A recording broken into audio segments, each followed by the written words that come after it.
Olá, meu querido irmão, minha querida irmã, que bom nós podemos iniciar mais esse período, este ano de 2023, falando das promessas do Senhor para nós, recebendo a palavra de Deus, a unção do Espírito que paira sobre nós.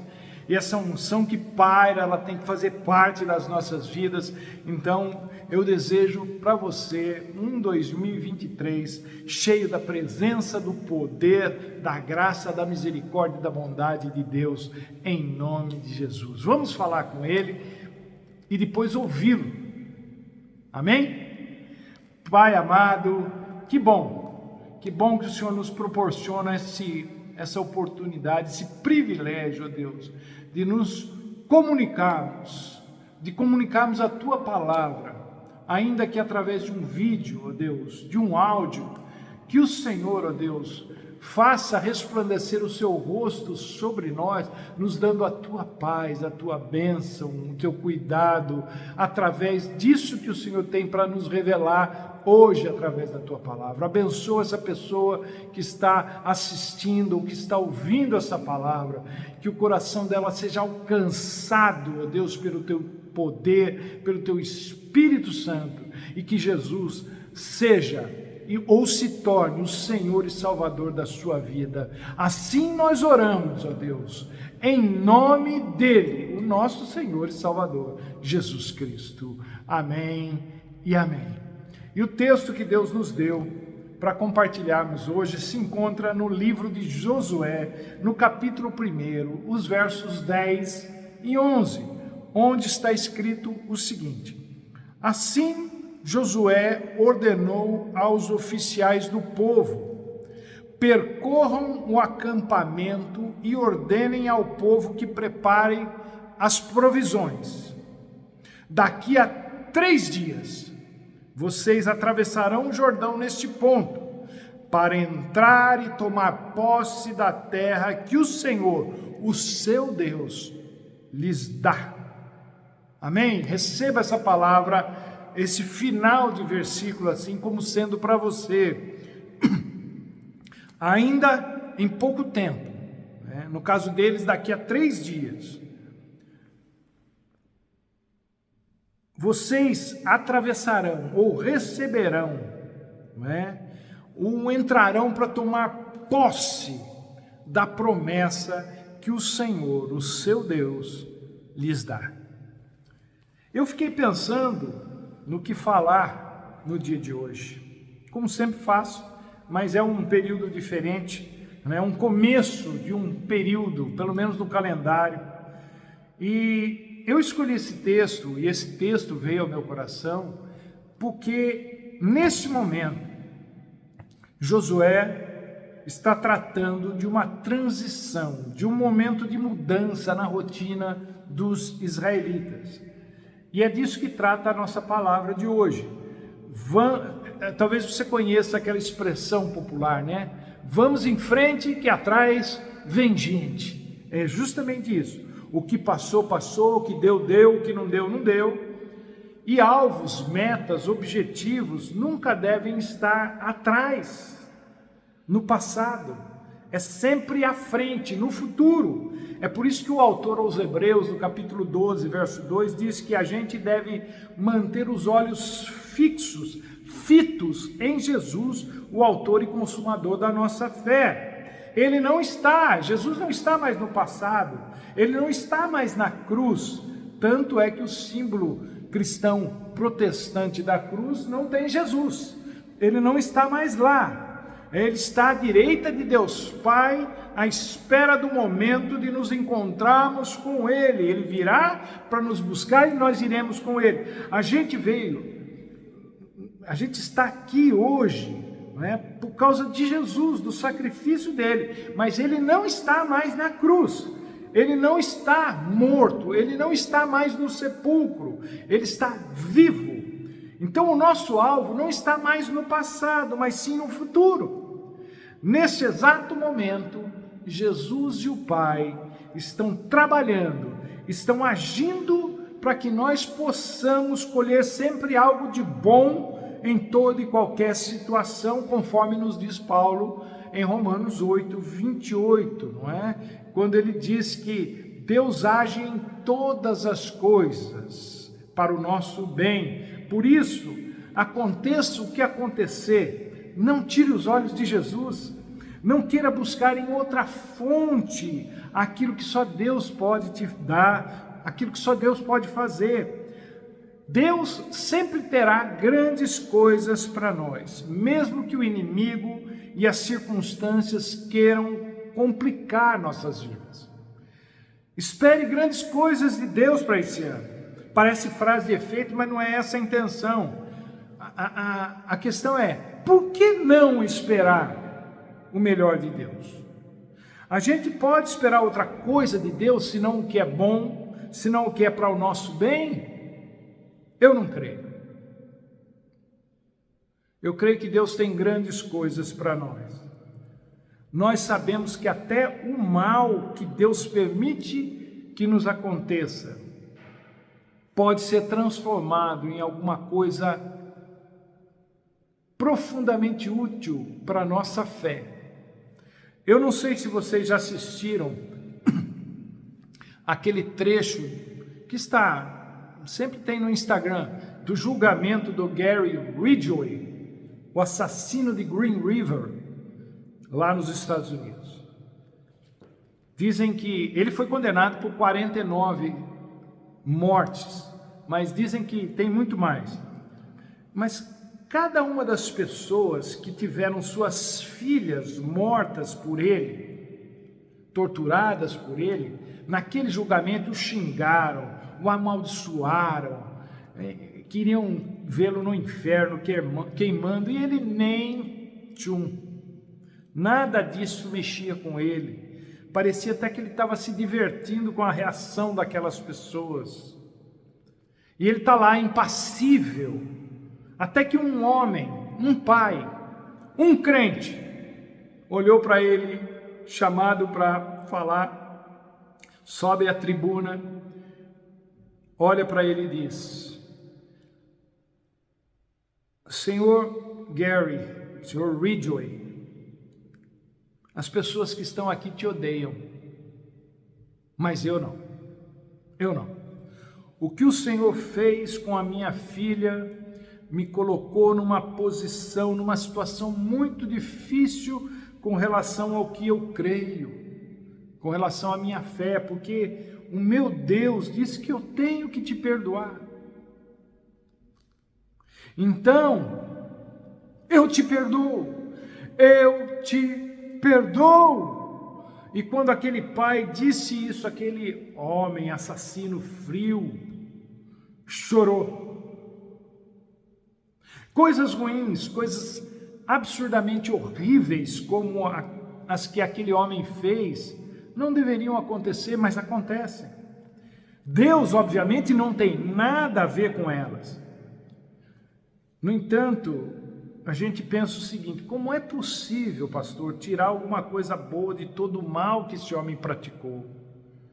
Mas quando eu ouvi aquele pai dizendo: eu te perdoo pelo que você fez com a minha filha. Quando eu ouvi aquele homem dizendo isso, eu entendi que há realmente, para citar Shakespeare aqui, muito mais coisas entre o céu e a terra do que a minha maneira egoísta, simplista, deturpada de ver as coisas. Há quem olhe para Deus e pense: eu não preciso do seu perdão, eu não preciso do seu amor, eu te odeio, eu não preciso da sua graça, nem da sua misericórdia, eu não preciso de nada que venha de você. Há quem olhe para Deus e pense assim e diga isso.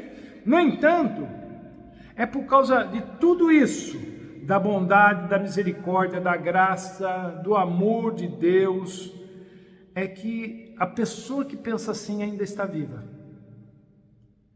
Deus pode sim transformar algo extremamente danoso em algo bom para mim, algo bom para você, algo bom para nós, assim como fez com aquele pai em relação ao assassino da sua filha. Não se trata de tirar algo bom de uma situação ruim, não é disso que se trata. tem mais a ver com o poder de Deus que se aperfeiçoa na nossa fraqueza. O que me impressionou na atitude daquele pai foi ele ter assumido que o que aquele assassino tinha feito à sua filha teria tornado inviável para ele viver de acordo com a sua fé se ele não o perdoasse. Como é que eu posso dizer que eu creio em Deus, que eu amo a Deus, aquele quem nem eu vejo, se eu não consigo perdoar uma pessoa que está na minha frente, que me causou tanto mal? Só um crente verdadeiro é capaz de perdoar um assassino em série que torturou e matou a sua filha. Então, às vezes, é difícil ser crente em Jesus Cristo. Quando a tragédia nos abate, é difícil permanecer firme na fé. Quando alguém faz mal para alguém que a gente ama, é difícil permanecer na fé. Quando alguém faz mal para a gente, é difícil permanecer na fé. E permanecer na fé não é só continuar acreditando e confiando em Deus, porque a gente continua, sabe com que intenção que a gente continua? Na maioria das vezes, a gente continua acreditando em Deus e confiando em Deus que Ele vai retribuir o mal que nos fizeram com alguma coisa má também para aquela pessoa. Mas não é nesse sentido, não. Permanecer na fé é praticar o amor e o perdão que Jesus morreu para nos dar. Repito, não se trata de tirar algo de bom de uma situação ruim, é o poder de Deus nos dando condições de agirmos como Jesus agiria se estivesse no nosso lugar. Pai, perdoa-lhes porque não sabem o que estão fazendo. Não lhes impute esse pecado. Eles não têm noção. Isso sim é transformar maldição em bênção, é transformar algo ruim das circunstâncias em algo bom na nossa vida espiritual, na nossa fé. Nós temos um ano inteiro pela frente, um ano cheio de possibilidades. Coisas boas e ruins podem acontecer, mas aqueles que vivem pela fé, aqueles que andam pela fé e não pelo que os olhos veem, sempre esperarão coisas boas e grandes da parte de Deus. Romanos 15:4 diz que por meio da perseverança e do bom ânimo que provém das Escrituras, por meio da perseverança e do bom ânimo que vem da palavra de Deus, nós conseguimos manter essa esperança de que Deus tem coisas grandes para nós. Nós temos que estar preparados e atentos para andar com a nuvem, isso é, com a presença de Deus. Nós não estamos vivendo apenas mais um ano de transição, de calendário, como nos anos anteriores. Nós, enquanto cidadãos brasileiros, estamos vivendo uma transição de governo muito confusa e controversa. Enquanto cidadãos do mundo, estamos experimentando transições culturais, econômicas e sociais bastante bruscas e radicais. Enquanto Igreja de Jesus Cristo, estamos experimentando transições nem um pouco ortodoxas, mas a presença de Deus ainda paira sobre o seu povo, e a gente precisa prestar atenção para ver onde ela vai, para que nós a acompanhemos onde e quando quer que ela se mova. Independentemente de quaisquer transições ou mudanças que aconteçam no mundo. Os israelitas, eles experimentaram a transição da escravidão para a liberdade. José, filho de Jacó, experimentou a transição de filhinho de papai para o poço, onde seus irmãos o jogaram. Dali, ele foi para a casa de Potifar. Da casa de Potifar, ele foi para a prisão. E, finalmente, ele foi para o palácio. Muitas transições na sua vida, muitas mudanças radicais. Paulo experimentou a transição de perseguidor da igreja para pregador do evangelho, de assassino de cristão para apóstolo, de incrédulo para crente. Eliseu experimentou a transição de um auxiliar de profeta, do grande profeta Elias, para efetivamente um profeta com unção dobrada do poder que estava sobre Elias. Jesus experimentou várias transições radicalíssimas. Transição de Deus para homem, do céu para a terra, da vida para a cruz, da cruz, do túmulo vazio, do túmulo que se tornou vazio, para a direita de Deus Pai, e vai experimentar uma mais ainda quando voltar para a terra para estabelecer o seu governo. Nossas vidas também são cheias de transições, de mudanças, da infância para a adolescência, da adolescência para a juventude, da juventude para a maturidade, da maturidade para a velhice. São muitas fases. No nosso caso, da perdição para a salvação, da morte para a vida eterna. Então, mudanças, transições, parece que elas são constantes e necessárias. Jesus disse a Nicodemos que o vento sopra onde quer, que é possível até ouvi-lo, só não é possível dizer de onde ele vem nem para onde ele vai, e que os nascidos do Espírito são assim. Vento é ar em movimento, é o que a gente respira. Espírito e vento são a mesma palavra no hebraico, ruá.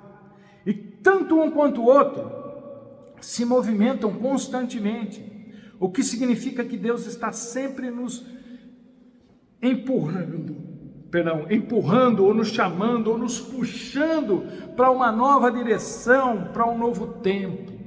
Em outras palavras, Deus está sempre nos concedendo novas oportunidades em cada estação da vida. Não há como voltar estações e não há como evitar as novas. Aquela falácia que existe entre nós, se eu soubesse o que eu sei agora, quando eu tinha 30, quando eu tinha 40, isso não existe. Se eu tivesse, como eu gostaria de ter 40 anos agora, com tudo que eu alcancei hoje aos 61, não existe isso. Vida é movimento, e um movimento sempre para frente. Só a morte é estagnação e retrocesso. Vida é oportunidade de fazer o que ainda não foi feito, de estudar o que ainda não foi estudado, de usufruir daquilo que ainda não foi usufruído, de crescer na graça e no conhecimento de Deus, de sair de armadilhas que nos mantêm presos, tal como a amargura, a depressão, o ódio, a inveja, o egoísmo, a frustração, a autocomiseração, a miséria, a solidão, a apatia e coisas do tipo. Gente, como é difícil sair dessas armadilhas. Mas sabe o que é pior dessas armadilhas? É que as portas estão destrancadas, porque Jesus as destrancou na cruz. Então é só sair. Mas acontece que as palavras sair, começar, retomar, continuar, elas não se encaixam no vocabulário dos escravos. Acontece que nós não somos mais escravos, nós somos livres. Eu gosto de uma frase que Deus falou a Moisés em Êxodo 12, versículo 11, quando Deus estava dando instruções a Moisés sobre a Páscoa. Lá Deus diz o seguinte: estejam prontos para sair, cinto no lugar, sandálias nos pés e cajado na mão. Crente tem que estar sempre pronto. Pronto para sair, pronto para fazer, pronto para empreender, pronto para lutar, pronto para atender a ordem de Deus no momento em que Ele disser marcha, vamos embora. A gente não sabe o que vem pela frente, mas seja o que for, nós temos que estar prontos para aquilo que Deus vai falar para a gente fazer. Nós, como bons brasileiros que somos, estamos acostumados a deixar tudo para a última hora. Por quê? Porque na nossa cultura, tudo sempre é postergado. Tudo é sempre adiado. Você faz o imposto de renda, é tal dia. Daí chega naquele período, eles dão mais um tanto. É sempre assim com as coisas na vida. A gente acostumou, nós desenvolvemos a cultura do deixar para depois. Acontece que a gente acaba se dando mal com isso, uma hora ou outra. Não é aconselhável esperar acontecer para depois começar a se preparar. Isso não funciona, aliás, nunca funcionou. Nós perdemos muitas oportunidades boas por causa disso. Então tem gente que chega atrasado em tudo. Virou um costume na vida. A gente tem uma tradição, né, de noiva chegar atrasada no casamento. Por que a noiva chega atrasada no casamento? Ah, pastor, faz parte, é chique. Pode até ser, mas é muito chato para quem está esperando. Homens e mulheres às vezes têm esse hábito ruim, né, de deixar as coisas para fazer. Mulher, quando vai sair, às vezes é um problema. Tá pronta? Ah, não acho meu batom. Tá pronta? Ah, onde você viu onde eu coloquei minha bolsa? Tá pronta? Não, eu não acho meu brinco. E quando não deixa para escolher a roupa que vai vestir na hora de sair. Os maridos ficam loucos. Mas tem uns homens também, né, que são fogo. Eu tenho um amigo pastor, por exemplo, que toda vez que a gente combina para tomar um café, eu passo lá para pegá-lo e eu tenho que ficar esperando 10, 15 minutos a boneca se arrumar para descer. Eu saio da minha casa, vou até onde ele está e eu chego lá, tenho que ficar esperando.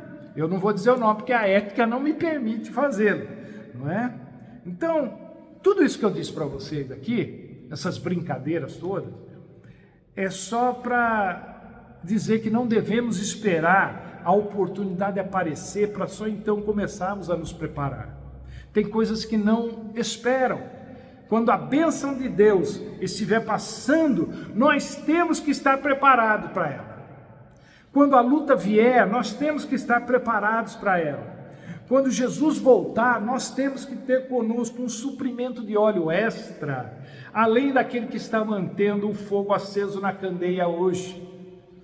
Se a gente deixar para correr atrás do óleo na hora em que ele voltar, você corre o risco de ficar do lado de fora do banquete.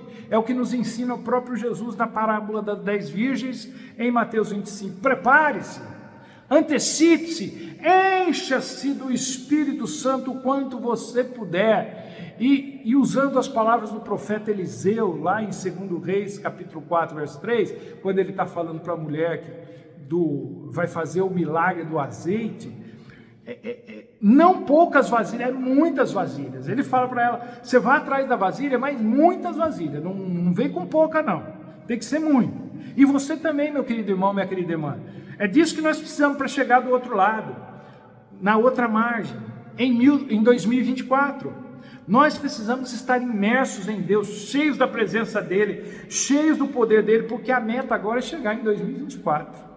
E bem, o objetivo é chegar no céu, mas a meta é chegar em 2024. E o propósito será sempre o de andar cada vez mais perto de Deus, o trajeto todo. Quando janeiro de 2022, ano atrás, chegou, a gente não sabia se iria chegar até 2023. É claro que a gente nunca espera pelo pior, mas a verdade é que a gente nunca sabe o que vai encontrar pela frente. No entanto, aqui estamos, alcançamos mais uma margem.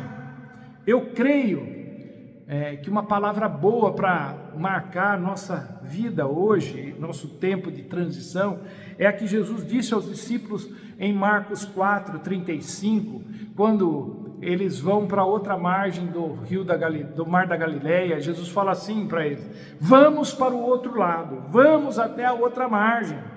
É aquele episódio onde Jesus está dormindo no barco e a tempestade vem. Eu sei que vocês conhecem, mas aquilo que Jesus fala para os discípulos, vamos até o outro lado, vamos até a outra margem, é mais do que um convite, é mais até do que uma ordem, é uma promessa.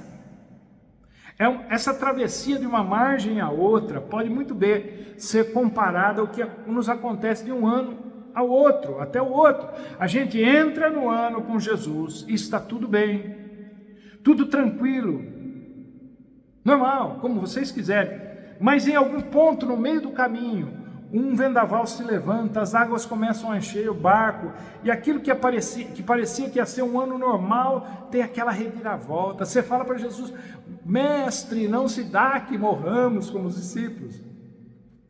Jesus, se ele fosse responder essa pergunta, ele ia falar assim: não importa que vocês morram não, porque se vocês morrerem, vocês vão estar comigo também, não tem problema. Só que essa reviravolta não é a última palavra na vida do povo de Deus, porque Jesus estava no barco. E quando a gente invoca o nome de Jesus, quando a gente clama pelo Jesus que está nas nossas vidas, quando a gente clama por socorro, ele se levanta, acalma o vendaval, vem a bonança e a gente chega a mais um ano, pela misericórdia de Deus. É assim que sempre foi, é assim que sempre será. Não somos sobreviventes, não. Nós somos crentes em Jesus Cristo, vivendo numa margem, e nós simplesmente queremos chegar no lugar a que Jesus está nos direcionando, no tempo que Jesus está nos direcionando, prometendo. Nessa travessia, muita coisa acontece que afeta as nossas vidas. Algumas nos dão alegrias e outras nos causam tristeza, algumas nos dão paz, outras nos estressam, mas o que importa é chegar do outro lado. Isso me inspira a ter expectativas, boas expectativas para esse ano, apesar do que estejam dizendo por aí. Esse ano vai ser melhor do que o anterior, não porque as coisas vão ser melhores, mas porque eu abracei a promessa de Deus de que aconteça o que acontecer, eu vou chegar lá. É um milagre eu ter chegado até aqui, e a obra que Ele começou em mim ainda não acabou. Deus tem mais para mim, Deus tem mais para você. A única coisa que Ele quer de nós é que estejamos preparados para receber o que Ele tem preparado para aqueles que o amam, para aqueles que são dEle. Então, para citar aqui o texto, perguntando para vocês, ou você que está me assistindo, vai tomar posse da promessa que o Senhor, o seu Deus, lhe fez?